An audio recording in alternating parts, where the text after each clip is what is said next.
La resolución 2115 es importante porque pues, es la que establece los criterios de calidad para agua para consumo humano. Lo que nosotros llamaríamos vulgarmente agua potable. Si queremos agua potable, pues yo ya les dije hace un rato que pues, el agua potable no es solo tener el agua que cumpla, sino que hablamos de la condición de continuidad y la condición de cantidad o de presión, pero pues este es uno de los parámetros más importantes. Porque si no cumple con estos parámetros, pues obviamente así tenga la cantidad, la calidad, la cantidad y la presión, pues no va a ser agua. Entonces, pues esta resolución es de 2007.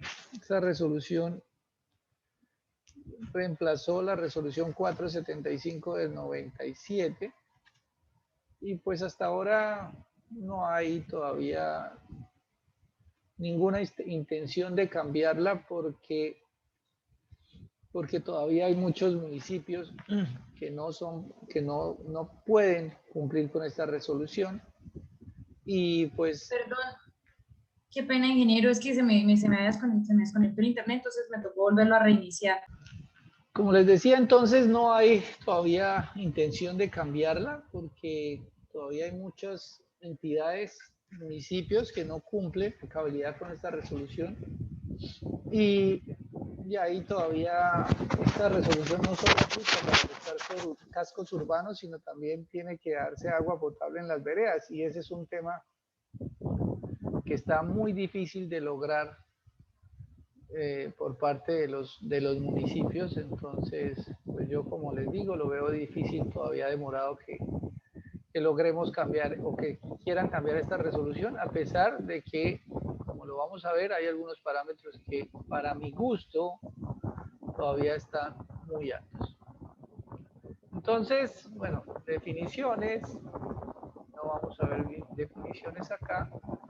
Yo les recomiendo que la lean esta noche. Yo voy a pasar muy por encima, les voy a explicar algunas cosas, pero ustedes deben no memorizarla, obviamente, pero sí deben dominarla porque es muy importante entender esta resolución. Entonces, pues acá unas definiciones y ya empezamos con las características. Esta resolución pues habla de los diferentes parámetros que se deben cumplir eh, para que un agua se pueda considerar que es apta para consumo humano. Estos parámetros se deben medir en la red de abastecimiento, que es algo que debe tener uno muy claro. La calidad del agua no es en la planta de tratamiento. Es más, casi en la mayoría de las plantas de tratamiento el agua es potable.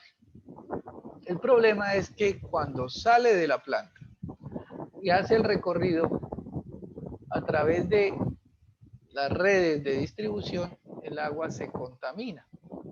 Y normalmente encontramos que a pesar de que el agua en la planta es potable, cuando llega a las viviendas, pues no es potable porque ha sufrido un proceso de contaminación en la red de abastecimiento. Perdón un segundo.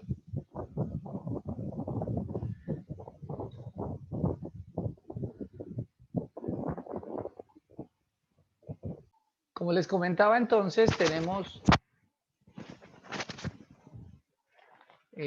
unos parámetros que debemos medir, pero nuevamente estos parámetros se deben medir es en la red de distribución, ni siquiera en las casas, antes de las casas. La norma establece que debe ser antes del medidor. Entonces el municipio o los municipios han establecido como unas fuentes o unos sitios donde los funcionarios, tanto de la empresa de servicios como de la Secretaría de Salud, porque el encargado de verificar el cumplimiento de esta resolución es la Secretaría de Salud. Para el caso de los municipios de Casanare es la Secretaría de Salud Departamental y para el municipio de Yopal pues es la Secretaría de Salud Municipal. Para los demás es la Secretaría de Salud Departamental. Entonces, estos parámetros y estas condiciones se deben cumplir en la red de distribución estos monitoreos se hacen en diferentes puntos de la red de distribución con el fin de determinar si hay algunas contaminaciones puntuales en la red en diferentes puntos de la red. Entonces, dependiendo de la frecuencia que la vamos a ver más adelante, pues el municipio tiene varios puntos, 6, 7, 8, 1, 2, bueno, dependiendo del tamaño del municipio, donde se van intercalando al azar. El funcionario de la empresa de la Secretaría de Salud va donde él quiera y toma las muestras, y el funcionario de la empresa sí lo puede hacer con una programación que él tenga. Entonces, pues aquí hay diferentes criterios. Lo primero que llaman son propiedades físicas, y son estas tres que tenemos acá: el color, el olor y sabor, y turbiedad. Yo la verdad, este olor y este sabor, la verdad no sirve para nada. Pues porque un agua que sea aceptable o no aceptable, pues eso depende de la persona. Hay gente que no le gusta tomar agua pura. Les gusta es tomar guarapopicho, y si uno les da agua pura, pues no, eso no se la van a tomar. Entonces, él no le va a decir que un agua es aceptable o no es aceptable. Entonces, estos dos, obviamente, si un agua tiene un olor característico, pues no la van a consumir. Pero es un parámetro muy subjetivo, entonces casi nadie le va a decir que es no aceptable. Es muy raro que este parámetro no cumpla. El color, aquí hace claridad que sea color aparente, porque hay dos colores, hay un color aparente y un color real. La diferencia entre el color aparente y el color real es que en el color real la muestra tiene que filtrarse, o sea, se le quita todas las partículas de turbiedad que tenga. Entonces siempre el color aparente pues va a ser mayor que el color real. Si la muestra tiene partículas, van a aparecer y van a aumentar el color aparente. Realmente 15 unidades de color es algo, o estos parámetros son algo que no son detectables a simple vista. El simple ojo no vamos a detectar estos parámetros, entonces siempre se va a requerir de unos equipos. Por eso previamente, cuando estaba hablando de aguas sucias y aguas limpias, el ver que un agua tiene una calidad que uno pueda decir que es aceptable, no le da garantía a uno de que el agua sea potable. Entonces, el color aparente, hay aguas que tienen coloración, como les decía, esa coloración, la coloración del té, que es una coloración un tanto negruzca, la puede tener en el agua y eso es lo que le da color. La turbiedad se relaciona directamente es con la cantidad de partículas que tenga suspendidas el agua. Porque ambos parámetros, tanto color como turbiedad, se miden con un detector de luz, donde se hace pasar la luz a través de la muestra. Lo que pasa es que el color mide de manera perpendicular al rayo.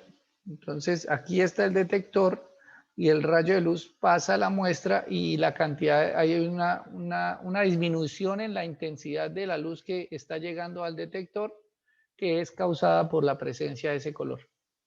Por otro lado, la turbiedad se mide de manera perpendicular. O sea, aquí está la lámpara y el detector está perpendicular a la muestra.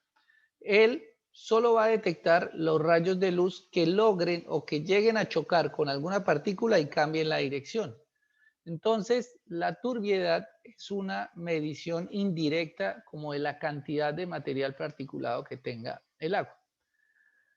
Y para mi gusto, nuevamente, hablando de turbiedades de 2, es una turbiedad muy alta. ¿Y por qué digo que es una turbiedad muy alta? Pues porque una turbiedad de 2 me refleja que todavía hay partículas suspendidas, y las partículas suspendidas, como lo mencioné hace un rato, las partículas suspendidas pueden tener en su interior microorganismos, y estos microorganismos están encapsulados y no se afectan por el desinfectante. Entonces es posible que encontremos que aguas con turbiedades por debajo de 2 y cumpliendo con el otro parámetro que es cloro, todavía encontremos microorganismos. Entonces la turbiedad es un parámetro que a mi gusto está muy alto. Las empresas más importantes acá en Colombia, como es Acueducto de Bogotá, tienen unos parámetros internos mucho más bajos. El parámetro interno del acueducto de Bogotá es 0,7 unidades nefelométricas de turbidez, o sea, es menos de la mitad de este valor. Y en Estados Unidos y la Unión Europea el parámetro de turbidez es 0,5. Para allá debemos ir más adelante, pero todavía no lo podemos hacer porque todavía hay muchas empresas que no son capaces ni siquiera de cumplir con el 2. Entonces, obviamente el gobierno nacional no va a poner una norma que nadie pueda cumplir, que solo van a poder cumplir 3 o 4. Entonces, obviamente, pues no se va a hacer eso. Estas son características físicas. Importantes de estas, pues el color y la turbidez. Ambos son unos parámetros fundamentales y ya más adelante lo vamos a ver, que el no cumplimiento de estos dos es grave para la calidad del agua y para el riesgo que esta agua implica. Aquí hay otro, la conductividad. La conductividad pues nos da un valor máximo de 1000 microsiemens por centímetro. Este valor es difícil de encontrar. La conductividad está relacionada con la cantidad de iones que tenga la muestra de agua y normalmente cuando captamos el agua o el agua que utilizamos para tratamiento son aguas que están cerca a los nacimientos, entonces no vamos a encontrar concentraciones o conductividades altas.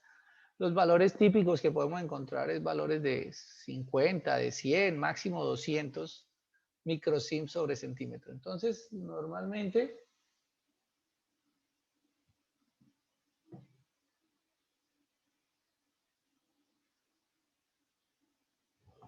no vamos a tener problemas de turbidez, de conductividad. Nunca vamos a llegar a esos valores. Aquí lo dice que es un parámetro de control, porque realmente el agua no cambia su concentración de iones o su conductividad de manera abrupta. Entonces uno puede encontrar en un acuífero o puede encontrar en un cuerpo de agua superficial un agua con unas condiciones de conductividad que casi que son constantes. Cuando uno como operador de una planta llega y encuentra que la conductividad cambia significativamente, es decir, si yo tengo una conductividad de 200 microsiemens por centímetro, pero en algún momento me subió a 300, es un parámetro que me puede indicar algún riesgo de contaminación. ¿Por qué? Porque si cambia de esa manera abrupta es porque se presentó alguna condición de emergencia en aguas arriba donde yo estoy haciendo la captación. Entonces, pues, ¿qué puede pasar? Pues puede pasar una cosa que no es tan grave como que la montaña haya dado bote, un derrumbe, que eso hizo que afloraran algunos yacimientos o algunos minerales, que pues puede que no sea grave. El agua va a llegar sucia, pero puede que de pronto un carro o un camión o una persona haya hecho una descarga de por ejemplo, de cianuro.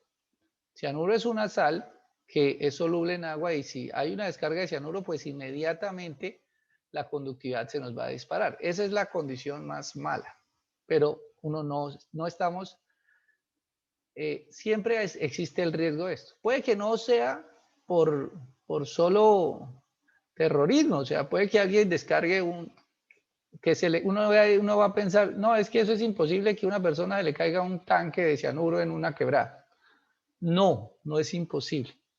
Hace unos años, varios años, en el río Meta se volteó un camión lleno de canecas de cianuro, porque en el río Meta, no, en el río Magdalena, perdón, por allá por la zona de Barranca Bermeja, en ese sector. ¿Por qué? Pues porque allá no hay puentes, el río Magdalena no tiene puentes en todos los lados y la mayoría del transporte se hace en ferry o se pasa en planchón. Y uno de esos camiones iba como con 50 canecas de cianuro. Obviamente eso fue una noticia que trascendió nacionalmente y tuvieron que rescatar las canecas pues con buzos y todo lo demás. Aunque no fueron capaces de rescatar todas las canecas.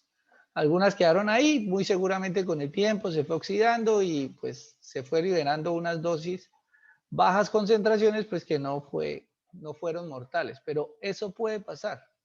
porque pues nosotros no sabemos quiénes están aguas arriba de nuestra captación. Obviamente la mayoría de los municipios están implementando unos sistemas de protección, de reforestación, de compra de predios, pero pues uno no sabe quién esté por allá ni qué pueda pasar por allá en esos sectores. Entonces, esa es una medida de control. Si la conductividad está por encima de 1000, no se va a morir la persona. Lo que sí puede pasar es que si hay algún evento de contaminación, pues es grave y hay que hacer algunas medidas de control. En algunas plantas, a la entrada de la planta hay unas peceras. Ellos colocan unas peceras donde va ingresando agua, una poquita de agua de la que está entrando a la planta va ingresando a la pecera y pues obviamente tienen que haber peces. Estas peceras son unos mecanismos de control biológico que le permiten al operador o a las personas encargadas pues mirar de pronto no esté llegando o no le agreguen, obviamente esto sí ya es terrorismo, que no le agreguen una cosa que pueda afectar al agua o que pueda contaminar al agua. Porque en una planta de tratamiento, pues los equipos que hay de control de calidad son muy básicos, básicos en la medida que uno analiza los parámetros que le permiten asegurar que el agua pues es potable, pero uno no va a medir una sustancia que sea loca por allá, una cosa que sea contaminante. Uno va a pensar ahorita, no, eso ya no pasa, obviamente, no pasa ahora, pero antiguamente solía pasar. Uno no dice, no, pero es que cómo a alguien se le va a ocurrir ir a contaminar una fuente de agua para un municipio. Uno no le parece en la cabeza, pero sucedió. Precisamente en Biesner, en Biesner no, sino en Chingaza, la embalse de Chingaza, el muro de Golillas que decía la señora del video, le hicieron un ataque terrorista y le pusieron una bomba en la pata del muro hace como unos 30 años y afortunadamente la bomba no explotó. Si la bomba hubiera explotado y hubiera afectado la represa, en estos momentos Villavicencio sería un caso peor que el caso de Armero. Porque imagínense que una represa se hubiera reventado y se hubiera venido abajo toda esa cantidad de agua que tiene el embalse de Chingaza. Eso era una tragedia, pero uno dice, pero ¿quién se le ocurre hacer eso? Pues lo hicieron, ¿no? Justificado o no justificado, pero lo hicieron. Tenemos un potencial de hidrógeno que es vulgarmente conocido como el pH, y el pH es un parámetro importante porque es el que nos dice la capacidad de acidez o de alcalinidad de una muestra de agua, y el rango es muy amplio. Este parámetro pues es muy amplio, pero es un parámetro que es difícil de controlar. Normalmente aquí en Casanare encontramos que las muestras o el agua es principalmente ácida.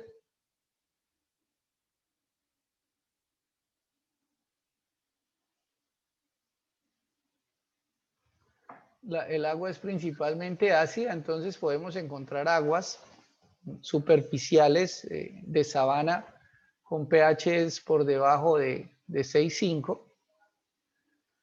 Aguas de acuíferos también con pHs debajo de 6,5 que nos toca acomodar o subir mediante el proceso de tratamiento. O sea, las aguas naturales tienen pHs por debajo de 6,5. ¿Por qué las aguas naturales tienen pH por debajo de 6,5? Pues eso ya de pronto los agrónomos o la geóloga me corrige o me ayuda si me equivoco. Pues son procesos donde aquí los terrenos se han ido acidificando por procesos de inundación, ocurren unos procesos anaeróbicos de descomposición de la materia orgánica y han acidificado el suelo, y el suelo pues al acidificarse pues le transmite esta característica a las aguas y encontramos que son aguas ácidas con contenidos o con pHs por debajo de 6, que si las vamos a usar para consumo humano, pues tenemos que subirle el pH. No porque nos va a matar, no nos va a matar. Un agua con un pH de 6 no mata a nadie. Es más, el pH del estómago es de 3. Nosotros dentro de nuestro estómago tenemos ácido, los ácidos gástricos bajan el pH mucho.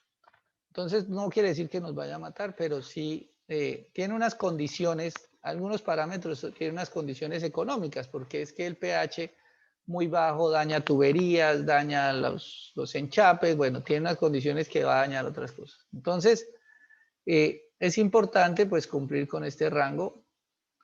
Un pH por debajo de 6,5 es un pH ácido, un pH por encima de 9 es un pH alcalino. Si mi pH está por debajo de 6,5, pues le aplico un alcalinizante. ¿Cuáles son los alcalinizantes? Pues es soda cáustica, es cal, carbonato de calcio o cualquiera de estos elementos que sube el pH. Si el pH está por encima de 9, que no es normal, aquí en la región no es normal, yo nunca he encontrado un agua con pH superiores a 9 aquí en Casanare, pues en la experiencia que tengo. Pero si llega a estar por encima de 9, pues fácil, se le aplica un ácido sulfúrico, ácido clorhídrico, ácido nítrico, para bajar el pH hasta donde necesitemos. ¿Qué es lo que hay que tener en cuenta? Pues que todos los ácidos, tanto los ácidos como la soda cáustica, que es con la que se sube el pH, están controlados. Están controlados por la Dirección de Estupefacientes, entonces para este labor tenemos que pedir unos permisos o tenemos que manejar esto pues, de manera controlada porque no vamos a poder acceder a estos elementos. Obviamente es para tratar agua, pero pues a la Dirección de Estupefacientes le preocupa es que estos elementos se utilicen para el blanqueo o el procesamiento de cocaína, entonces por eso están un poco controlados. Hay unos ácidos y unas bases que están controladas. Este es un parámetro importante, pero no tan importante como los dos primeros, color y turbiedad que les conté hace un rato. Hay algunos elementos, y aquí uno parece que todos fueran iguales y se puede uno confundir porque dice características, aquí llaman características químicas con efecto adverso, el artículo 5, y adelantémonos un poquito a la 6. Características químicas que tienen implicaciones a la salud.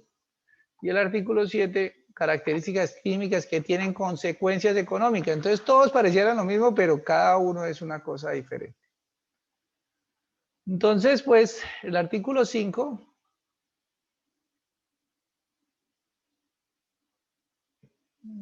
yo no puedo mirar la lista, pero cuando vean que ingrese la ingeniera Lady Marien o la coordinadora me avisan para darles la palabra. Entonces, ingeniero, buenas tardes. Buenas hola, tardes para todos. hablando de su merced. Buenas tardes, Ya lleva rato habíamos por ahí. ingresado hace unos minuticos, sí señor. No, qué pena, es que yo no